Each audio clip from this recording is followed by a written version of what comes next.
àwa níjọ Ahmadiyya ọmọlẹ́yìn Ghulam Ahmad tó ń gbẹ̀sìn Islam ga káàkiri gbogbo àgbáyé lọ́kùnrin àtobìnrin k'Olúwa ràn wá lọ́wọ́.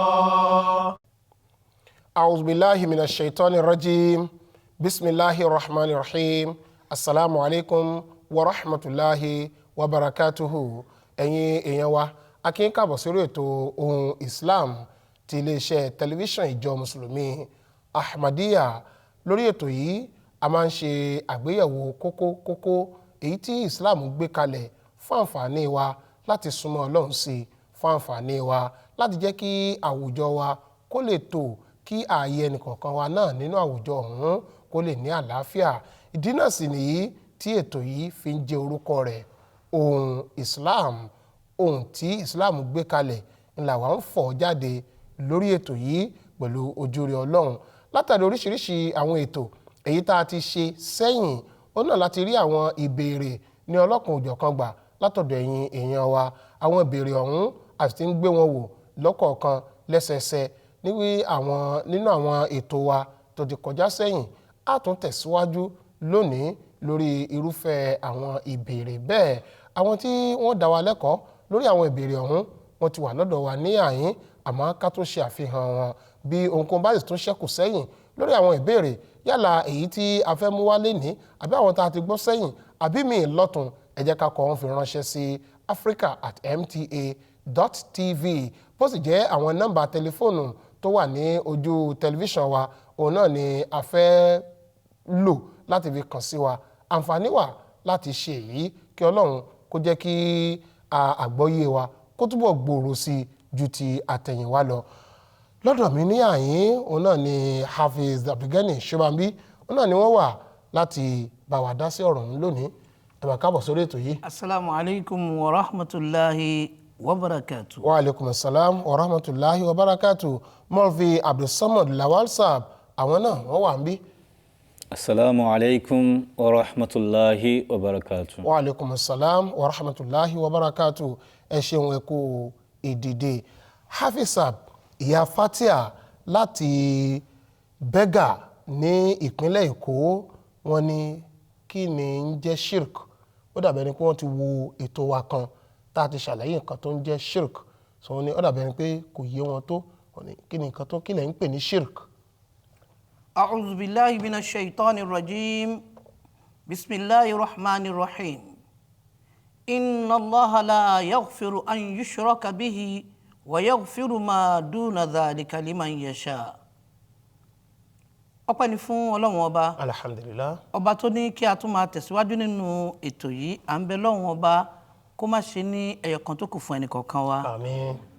Ṣé rí gbólóhùn shirk, shin, rọ àti kaf níbi tá a ti mú wá, tó ń túmọ̀ sí wípé kí nǹkan darapọ̀ mọ́ nǹkan, ká fi nǹkan wé nǹkan, ká fi nǹkan dípò nǹkan.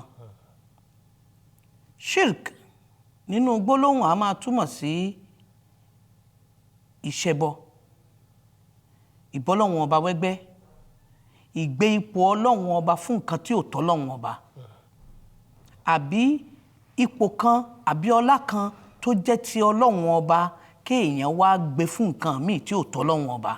Ìyẹn là ń pè ní shirk. Ọ̀nà méjì dẹ̀ ni shirk pín sí.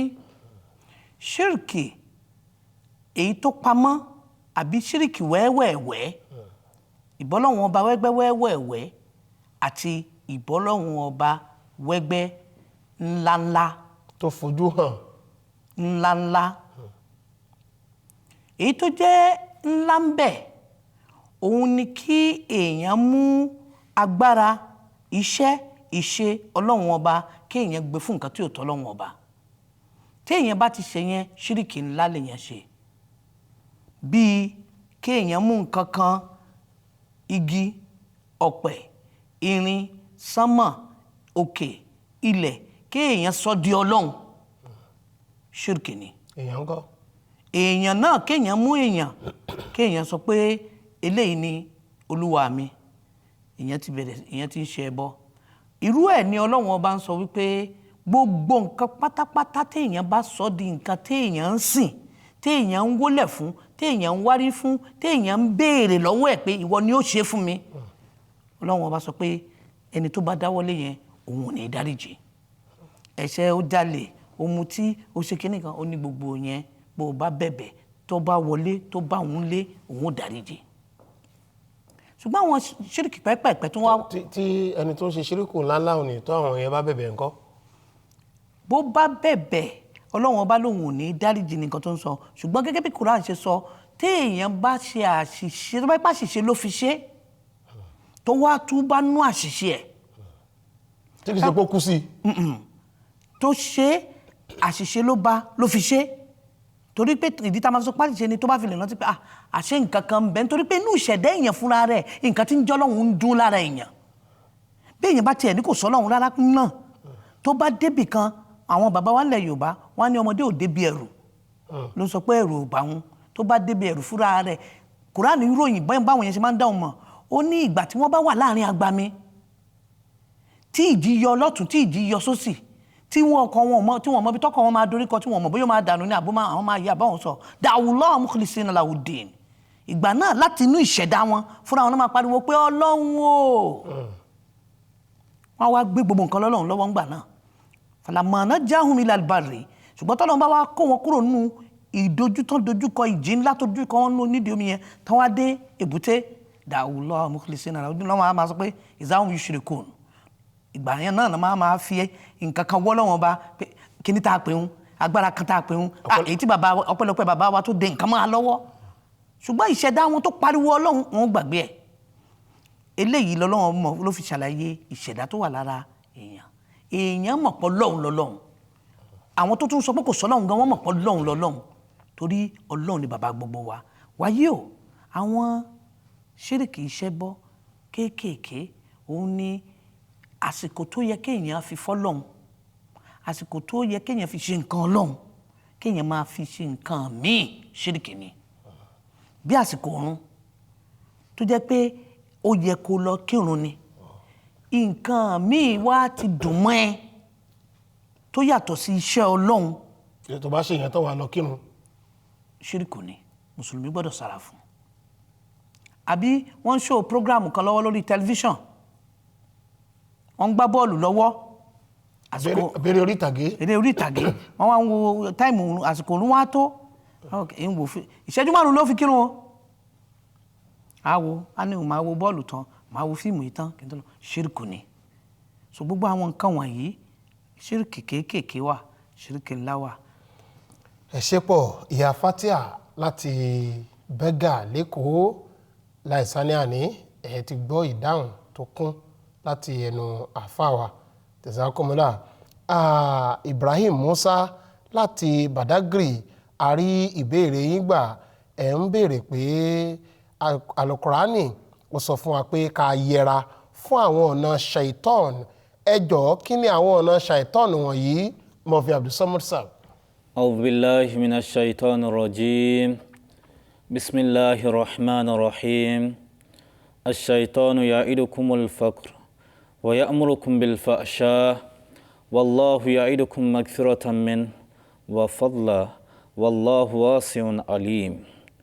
Gẹ́gẹ́ bí Al-Qur'an ti ṣe àlàyé fún wa èyí tó wà nínú Suratul Baqara ẹsẹ̀ 200 àti 90 wípé ṣàìtàn tẹ́rí yẹn ó ń pè yín sí ìranù ó ń pè yín sí òṣì ni wa ya'murukum bil fahsha'i ó sì ń pàṣẹ ìranù ni wallahu ya'idukum maghfiratan àmọ́ Ọlọ́run bá ń pè yín sí àforíjì látọ̀dọ̀ rẹ̀ àti àánú àti pé Ọlọ́run bá ó gbòòrò lọ́pọ̀ ó sì jẹ́ olùmọ̀ ohun gbogbo. Nípa bẹ́ẹ̀ Ọlọ́run bá àlékiọlá ó ti sọ fún wa nípa pé gbogbo nǹkan tí ó máa ti àtẹnu èṣù wá pàápàá jùlọ fáwọn tó bá fẹ́ máa tẹ̀lé ó ní nǹkan àdánù ó ní nǹkan tí ò lérè. Nípa bẹ́ẹ̀ tá a bá wò ó lọ sàn gẹ́gẹ́ bí ọmọnìyàn Ọlọ́run bá fún wa ní làákàyè àwọn náà lè gbé sórí làákàyè pé ohun tí n bá ń ṣe tó jẹ́ pé kò ní ìwúlò àdánù ní ń já sí pàápàá jùlọ fọ́mọlàkejì mọ̀ pé iṣẹ́ owó èṣù lélẹ́yìí. Kódà anabi Muhammad sallallahu alayhi wa sallam àwọn náà ti dá wa lẹ́kọ̀ọ́ síwájú àti síwájú sí nípa pé wọ́n sọ fún wa wípé mùsùlùmí òun náà ni irúfẹ́ ẹni bẹ́ẹ̀ tó jẹ́ wípé àwọn mùsùlùmí ẹgbẹ́ rẹ̀ tó kù wọ́n ní ìdáàbòbò kúrò nínú aburú tó lè jáde láti ahọ́n rẹ̀ àti ọwọ́ rẹ̀. Ìyẹn ni pé a gbọ́dọ̀ ṣọ́ṣe gẹ́gẹ́ bí èèyàn nípa pé ìbáṣepọ̀ méjì ló yẹ kó dúró dáadáa. Alákọ̀ọ́kọ́ ni ìbáṣepọ̀ èèyàn àti Elédùà. Ẹlẹ́ẹ̀kejì ó ní ìbáṣepọ̀ tó wà láàrin ènìyàn sí ènìyàn kejì rẹ̀. Nípa bẹ́ẹ̀ ká wò ó dáadáa, ṣé àárín àwa àti Elédùmarè ṣógún régé? Ṣé gbogbo àṣẹ Ọlọ́run Ọba là ń tẹ̀lé? Ṣé àárín àwa àti ọmọnìyàn ogun régé? Gbogbo ohun tá a bá ti ń ṣe tó ti ń fi wá lọ́kàn balẹ̀ tó jẹ́ pé inú wo dùn á fẹ́ pé kán rí wa ń bẹ̀ ká mọ̀ pé eléyìí àṣẹ tó wá látọ̀dọ̀ Elédùmarè. Bá àwọn nǹkan tá à ń ṣe tó jẹ́ wípé àwa gan nígbà tá a bá ń ṣe bíi pé wọn ò gbọ́dọ̀ rí mi ń bẹ̀ o, kò sẹ́ni tó gbọ́dọ̀ bá mi ń bẹ̀ o, ojú méjì ò gbọ́dọ̀ rí mi o, ìyẹn tí ò fi wá lọ́kàn balẹ̀ tó sì jẹ́ pé yóò fa fàákájà láàrin àwa àti ẹ̀dá ẹgbẹ́ wa ká mọ̀ pé irú iṣẹ́ náà iṣẹ́ aburú ni. jazakumullah ṣe pọ̀ ọ̀nà shaitan òun ni èyí tí máa pakó dí àárín ẹ̀dá àti Ọlọ́run. Ọ̀nà shaitan ni máa ń pakó dí ọ̀nà tí ó yẹ kó mú ìgúnrégé wá láàrin ẹ̀dá èèyàn méjì síra wọn. kọ́lọ́hún kí o bá san yín lẹ́san dáadáa. Hafisa arákùnrin wa Umar Fabiu láti Ìjàyè ní ìpínlẹ̀ Èkó, àwọn béèrè pé àwọn tí wọ́n ń fa àwọn obìnrin wọn sẹ́yìn láti má lọ ilé ìwé, ṣé ẹ̀sìn Islam làwọn náà ń ṣe? Ẹ̀sìn Islam ni wọ́n ń ṣe, ṣùgbọ́n àgbọ́sódì ni. Islam ní ẹ̀sìn tí ó fi ìgbà láàyè fún ọkùnrin àti obìnrin mùsùlùmí láti wá ẹ̀kọ́ dé ògóngó, láti wá ìmọ̀ dé ògóngó. Àrọ́bá kan wà tí wọ́n sọ wípé aṣíwájú ẹ̀dá ànábì Muhammad sallallahu ta'ala alayhi wa sallam ó ń sọ wípé wíwá ìmọ̀ dandan ni, dandan bí irun ṣe jẹ́ dandan, irun ọ̀ranyàn bó ṣe jẹ́ dandan, bẹ́ẹ̀ ni wíwá ìmọ̀ ló jẹ́ dandan fún mùsùlùmí lọ́kùnrin àtobìnrin. Kì í wá ṣe pé ìmọ̀ ẹ̀sìn nìkan nìyẹn tọ́ka sí, kì í sì ṣe pé ìmọ̀ Kùránì nìkan. Níbìkan àrọ́bá kan ti wà tí ànábì Muhammad sallallahu ta'ala wa sallam sọ wípé utulubul ilma walau kana bisini, ẹ wá ìmọ̀ bó jẹ́ wípé ẹ fìlú yín lẹ̀. Àwọn tó ń bá sọ̀rọ̀ lọ́jọ́ náà nínú ilẹ̀ Lárúbáwá, Saudi Arabia, Maka, Madina, ibi tá ń gbé nìyẹn, Hijaz ni wọ́n wà. Ó wá ń sọ fún mi pé walau kana bisini, bó tilẹ̀ jẹ́ wípé ẹ ní láti fi ìlú tìyín yìí lẹ̀ kẹ́ ẹ wá lọ sílùú míì bíi China kẹ́ lọ wá ìmọ̀ ń bẹ̀. Ṣé mọ̀ Kùránì náà fẹ́ lọ wá ní China ni? Nítorí Islam tí ìdébẹ̀ ń gbà náà. Ó ń ṣàfihàn wípé àìgbàgbọ́yé tó Islam ni wọ́n ń ṣe, ṣùgbọ́n àìgbàgbọ́yé ló mú wọn kí wọ́n dúró síbi tí wọ́n dúró sí yẹn pé kọ́mọ wa má lọ wá ìmọ̀ ìgbàlódé. Jazakumullah, ká wá ìmọ̀ tẹ̀sìn àtìmọ̀ tí a fi ṣera wa láǹfààní láyé, òun náà ni Islam sọ fún wa pé ká kọ́. Ẹ̀ṣẹ́ pọ̀ arákùnrin wa Aliu Ahmed láti Agége ní ìpínlẹ̀ Èkó, ẹ̀yin béèrè pé ǹjẹ́ ọtí mímu nítorí àti wá àlàáfíà sí àìlera ṣé ààyè ẹ̀ yọ nínú Islam? Mufti Abdulsamad Sab.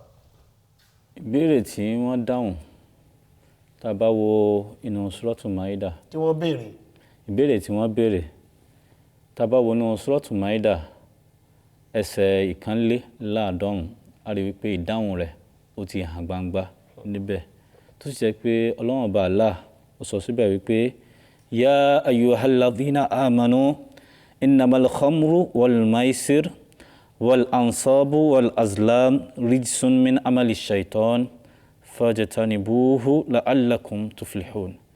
Ìyẹn ni pé ẹ̀yin olùgbàgbọ́ òdodo, dájúdájú ọtí àti tẹ́tẹ́ títa àti ìbọ̀rìṣà àti ìfọ̀fàmújẹ, àwọn nǹkan yìí ẹ̀gbin ni látinú iṣẹ́ àṣetánì sí ni. Ẹ ṣọ́ra fún, ẹ sára fún, kẹ́ lè bá jẹ́ olóríire, kẹ́ lè bá ṣoríire. Nípa bẹ́ẹ̀, káwo gbólóhùn tó gbẹ̀yìn yìí, Ọlọ́run bá ní fajtanibuhu, ẹ sára fún. Èyí tó sàn fún èèyàn ni wípé tí èèyàn bá wà ní ipò tó jẹ́ wípé kò lálàáfíà, kí èèyàn wá nǹkan tó jẹ́ wípé ó lè fún èèyàn lálàáfíà, ìyẹn ìwòsàn látinú nǹkan tí wọ́n pè ní àlàálì, kó má wá látinú haram. Èyí tó dáa jù nù. Bẹ́ẹ̀ ni bó ṣe jẹ́ wípé ó jẹ́ aláìsàn, à ń pe àwọn kan ní dókítà, bóyá àwọn oníṣègùn èbó ni àbí àwọn oníṣègùn tiwantiwa níbí yìí. Ẹni náà ó ní àǹfààní láti lọ sí ilé ìwòsàn ìṣègùn láti lọ yẹra ẹ̀ wò pé ẹ dákun nǹkan báyìí ní í ṣe mí o, báyìí báyìí ló ń rí lára mi o, ẹ dákun kí ni mo lè ṣe. Kì í ṣe dandan bóyá nítorí pé ẹnìkan ti wá gbé sí létí wípé kí ní báyìí ó mà ti ṣe ọ̀rẹ́ mi rí, kódà ọtí la lò fún, ìjọ́ kejì báyìí lára rẹ̀ ń ta pọ́npọ́n. Kì í ṣe dandan láti gbọ́rú ọ̀rọ̀ bẹ́ẹ̀ láti wá wòye pé àràmù ni o, àmọ́ tí n bá lè lò ó ṣèbí ń fi wà lálàáfíà ni, kò rí bẹ́ẹ̀ o. Nǹkan tó bá ti pè ní àràmù ká gbìyànjú láti sára fún. Nǹkan tó bá jẹ́ àlàálì náà ni ká súnmọ́. Ìwòsàn rẹ̀ ó pọ̀lọ̀ jàrá nínú àlàálì ní nǹkan tó jẹ́ pé o lè lò. O sì kì í ṣe dókítà, o ní láti tọ̀ dókítà lọ láti béèrè fún nǹkan tó lè lò láti fi rí ìwòsàn ni. Jazakumullah, ká tó kò lórí Hafisa, àwọn tó ń ṣiṣẹ́ ọ̀kadà àtàwọn onímọ́tò, wọ́n ní iṣẹ́ ìdájí, inú ọyẹ́, inú òtútù, ó ní àwọn máa ṣe. Nípa bẹ́ẹ̀ àwọn máa fi ọtí, àwọn máa fi gbọ̀nra nù nítorí òtútù nídìí iṣẹ́ wọn. Ojú wo ni Islam ń fi wo eléyìí? Kí n tó lọ sínú Islam rárá, nílẹ̀ Yorùbá a ní gbólóhùn kan tá a máa ń sọ. Ìbò mu tíì, àwa náà mú kọ́ gbóná. Ṣé rí, ó ti jẹ́ pé nǹkan tí ò ní wúlò la máa mú. Bá àbárélé nǹkan míì wà tá lè lò. Kò dìgbà tá a bá mu tíì. Àwọn tó ń ṣe ọtí fúnra wọn máa ń kọ sí lára pé ìpalára ń bẹ. Ó dàbí sìgá ni. Nígbà tá à ń dàgbà, wọ́n á ní smokers are liable to die young. Ẹni tí bá ń mu sìgá, ó ṣeé ṣe kó tètè rí kú he. Léwe. Ṣáájú ìgbà yẹn, èyí tó máa ń kọ sí lára tẹ́lẹ̀tẹ́lẹ̀ rí, wọ́n á sọ wípé Ministry of Health instructs that smoking is dangerous to your health. Pé àwọn ilé-iṣẹ́ ìjọba tó mójútó àlàáfíà ìlú àtara, wọ́n wá ń sọ fún yín pé sìgá mímu léwu. Síbẹ̀síbẹ̀ ẹ ra àwọn tí ó máa mú. Àwọn bẹ́ẹ̀ náà ni ọ̀rọ̀ pẹlẹbẹ àti ọtí tí wọ́n fi ń gbéra tó ń sọ pé àwọn ọlọ́kadà ń lò wọ́n. Ìpalára tó ń ṣe fún wọn pọ̀. Bọ́n bá jí láàárọ̀ tó mọ̀ pé ṣé àárọ̀ kùtùkùtù làwọn fẹ́ ṣe. Kán tó kúrò nílé kán mu tíì gbóná. Abẹ́kọ̀ gbóná. Èyí tí ò bá lówó kíní kó mu mí gbóná. Èyí tí ò rí kíní kó mọ̀ ẹ̀kọ́ gbóná. Àwọn nǹkan míì wà tó máa ṣàǹfààní fara tán lè lò tára wọn ó sì gbóná tí wọ́n ó sì ṣiṣẹ́ wọn dèpòdépò nǹkan tí wọ́n ó mú. Bẹ́ẹ̀ ni Islam sọ fún wa pé ẹ̀yin mùsùlùmí, pàápàá mùsùlùmí tó bá wà nínú àwọn ọlọ́kadà, kó jáwọ́ nú òru ẹ̀, kó jáwọ́ nú pẹlẹbẹ mímu, kó jáwọ́ nú gbogbo àwọn nǹkan tí wọ́n máa ń sọ pé àwọn mú yẹn. Nǹkan míì wà tí wọ́n lè fi rọ́pò ẹ̀ tí ó sì ṣe ara wọn láǹfààní. Jazakumullah, ẹ̀yin èèyàn wa, àǹfààní gbogbo wa ni. Kì í ṣe ká lè kírun nìkan, kì í ṣe ká lè gbààwẹ̀ nìkan. Òun náà ni ètò yìí wà fún ìgbé ayé wa nípa tara, kó lè lálàáfíà, ká lè rójú ṣayé, ká lè ráyè ṣẹ̀sìn, ká lè ráyè ṣe dáadáa láyé gẹ́gẹ́ bí ọmọnìyàn. Òun náà ni ètò yìí, òun ló wà fún pẹ̀lú ojúre Ọlọ́run. Ẹ jẹ́ ká máa tẹ̀lé àwọn ẹ̀kọ́ èyí tí Islam tó là kalẹ̀ fún wa. Ẹ ṣé pọ̀ Mọ́físà lórí àlàyé tẹ́ ṣe fún wa nípa ọ̀rọ̀ ọlọ́tí. arákùnrin wa Sanni Táíwò láti abúlé Ẹ̀gbá ní ìpínlẹ̀ Èkó, ẹ̀yin béèrè pé pẹ̀lú àwùjọ èyí tí ó ti dáago nípa ti ìwà ọmọlúàbí lónìí, pàápàá jùlọ nípa àwọn aṣọ pépèpé bí aṣọ eṣinṣin tí àwọn obìnrin kọ̀ọ̀kan tí wọ́n ń wọ̀ lónìí, ọ̀nà wo là á gbà gẹ́gẹ́ bí mùsùlùmí tí a fi lè kó ojú wa ńlẹ̀? Torí pé bó o bá wòkè ìjàngbọ̀n, bó o bá wọlẹ̀ wàhálà, n tó ń kọ arákùnrin yìí lóminú nìyẹn. Ta'ala alayhi wa sallam nípa àròlé ayé nìyẹn, pé tó bá ti dìrọ̀lẹ́ ayé àwọn obìnrin ó di wípé anisau kasiyat ariyat, àwọn obìnrin tó ṣe pé wọ́n wọṣọ lóòótọ́, ẹ rí i pé aṣọ ń bẹ lọ́rùn wọn, ṣùgbọ́n síbẹ̀síbẹ̀ ìhòòhò náà wà, kò sí nǹkan tó bò lára wọn mọ́. Àwọn aṣọ tínrín, àwọn aṣọ tí ó jẹ́ pé ó ti lu hò, àwọn tí ẹ máa fi rí gbogbo ara wọn. Kúránì dẹ̀ ní ara júlẹ̀, nígbà tẹ́ni tó jẹ́ pàṣọ tó wọ̀ bíi pé ó wà hòhò ni, ìgbà wo lò ní rí hòhò, ṣùgbọ́n wọ́n lò ní fọkàn sí hòhò, wàá rí hòhò ní fọkàn sí. Òun làwọn àfáwọn tíra kan fi ń sọ lọ́rọ̀ tí wọ́n pé ẹ tẹ́tí ẹ gbọ́ o, ẹ̀yin tẹ́ bá ń gbérú àgbègbè báyìí, bọ́ bá ń kọjá níwájú yín, fìrì tó kọjá yẹn nìkan òun ni kẹjọ kójú yín wò wọ́n mọ́, kì í ṣe pé ńgbà bá tún kọjá káyìn náà tó wá máa yírùn wò wọ́n lọ, ẹ ti ń ṣe nǹkan tó dá mọ́ nǹkan tọ́lọ́run bá kọ̀.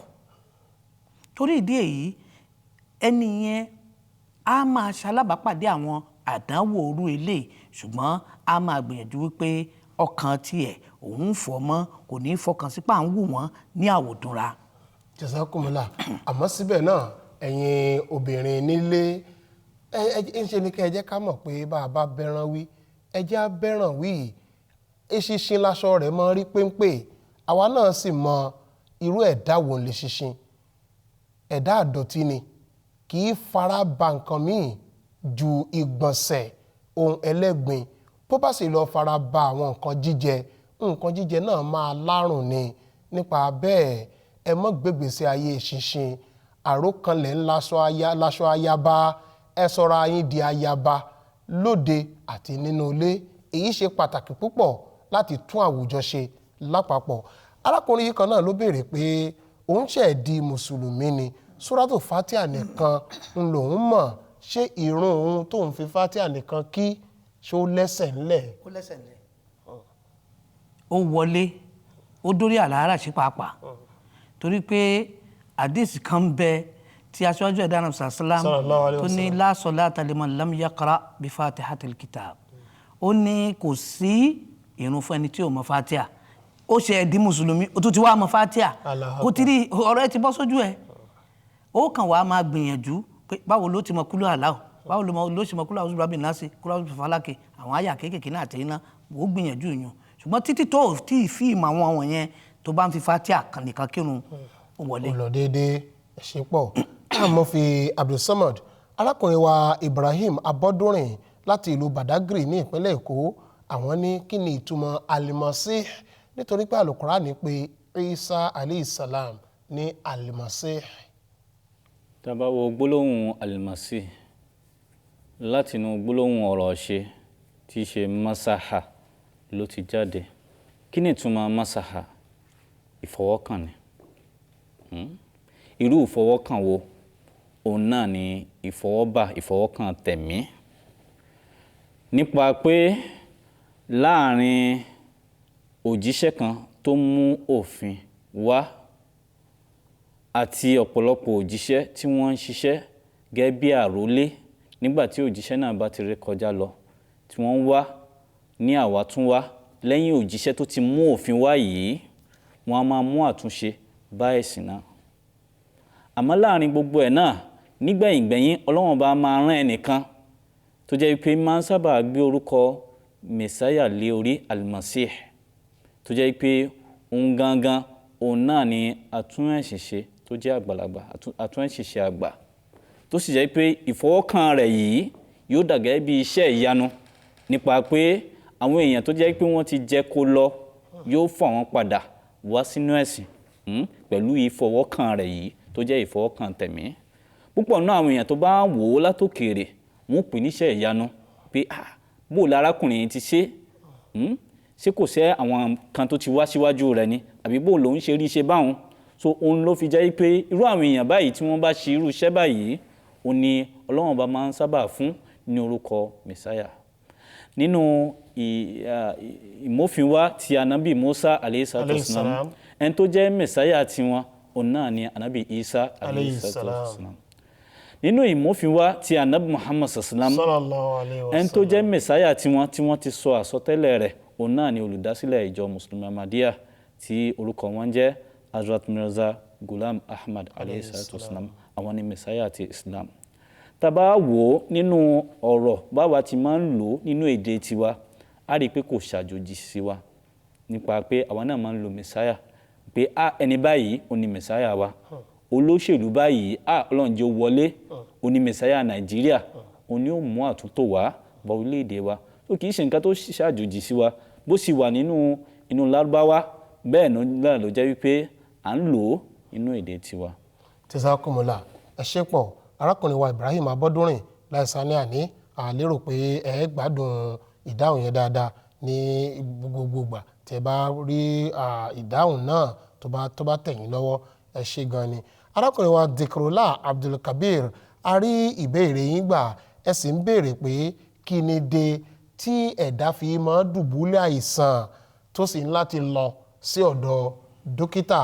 Láti ìpínlẹ̀ Èkó òun náà ni wọ́n ti béèrè ìbéèrè òun. Hafisa, kí ni tá a fi máa dùbúlẹ̀ àìsàn tí ara wọ̀ máa ta pọ́npọ́n lójoojúmọ́ ká máa wà lálàáfíà? waja'alna al-layla wan-nahara ayatayn. Ọlọ́run ọba ń sọ nínú Suratu Bani Israel wípé a ṣe ọ̀sán àti òru ní àmì méjì. Ó ń fi hàn pé méjì ni nǹkan. Tá a bá ti ń rí akọ a máa rí abo, tá a bá ti ń rí ọ̀sán a máa rí òru, tá a bá ti ń rí àlàáfíà a máa rí àìlàlàáfíà. Ṣé rí ẹyọ kan ní nǹkan yẹn láti pilẹ̀, ṣùgbọ́n a fi kejì tí lẹ́gbẹ̀ẹ́ ká lè mọ rírì ẹyọ kan yẹn ni. A fi kejì tí lẹ́gbẹ̀ẹ́ ká lè mọ rírì nǹkan yẹn ni. Tó bá ṣe wípé ọ̀sán nìkan ló wà tí ò sóru, tóru kan wà lọ́kànrin kése, àní mọ̀ pé òru jẹ́ nǹkan gidi. Òru dẹ̀ la fi ń sinmi, kó túmọ̀ sí pé kò ní sí sinmi mọ́ nù. Báwo ni èèyàn ṣe wá ṣiṣẹ́ ẹnìkan ní ṣiṣẹ́ tí kì í sinmi, Ọlọ́run nù. Allahu Akbar. Ṣùgbọ́n èèyàn ààrẹ Kùránì ń ròyìn Ọlọ́run ọba ó ní wala yaudu hifzuhuma walam ya'ya bi khalqihinna. Ó ní ìmójútó sánmà àti ilẹ̀ látìgbà tó ti dá billion of years, ó ní kò lè Ọlọ́run ọba rí. Ọba tí kì í rẹ̀ lọ́rùn ẹ̀dá èèyàn yìí tó wá fi ń sìnkì ni pé kó lè mọ rírì àlàáfíà tọ́lọ́run tó yọ̀ǹda fún, kó lè wá mójútó àlàáfíà káì lálàáfíà má bàa ṣubú lù mọ́. Tó bá wà nípò àlàáfíà kó mójútó àlàáfíà rẹ̀, kó má lò ó nílòkulò, káì lálàáfíà má bàa ṣubú lù ú. Bí àlàáfíà ò bá dẹ̀ fẹ́ dínkù kó gbabi tí ó ti tọ́jú ara rẹ̀ lọ. Jazakumullah, ẹ̀yin ara wa ńlé, àsìkò bá wa ṣọ̀rẹ́ gẹ́gẹ́ bí ó ti máa jẹ́ ìṣe ti àsìkò bí ti máa ṣe nù. Ọlọ́run ló dá bẹ́ẹ̀, àṣírí nǹkan ṣe sí àrímú so lókun. Àdúpẹ́ wípé àtúrí ètò tòní ṣe, àdúpẹ́ lọ́wọ́ àwọn olùkọ́ wa Hafisa, Jazakumullah, Mọ́fì Abdulsamad, ẹ ṣeun ẹ kú ìdìde, àdúpẹ́ pọ̀, kọ́lọ́run kó bá san yín ní ẹ̀san dáadáa. Ẹ̀yin ará ilé, àdúpẹ́ lọ́wọ́ gbogbo yín pátápátá tẹ́ ẹ farabalẹ̀ gbọ́ wa, tẹ́ ẹ fòye tẹ̀lé wa. Àwọn ìbéèrè tí ẹ fi ránṣẹ́ sí wa ó ń dùn mọ́ wa púpọ̀. Tó bá tún ṣẹ́kù ẹ jẹ́ ká fi ránṣẹ́ sí africa@mta.tv. A máa fèrè pàdé nígbà míì ní agbára Ọlọ́run ọba. Assalamu alaikum wa rahmatullahi wa barakatuh.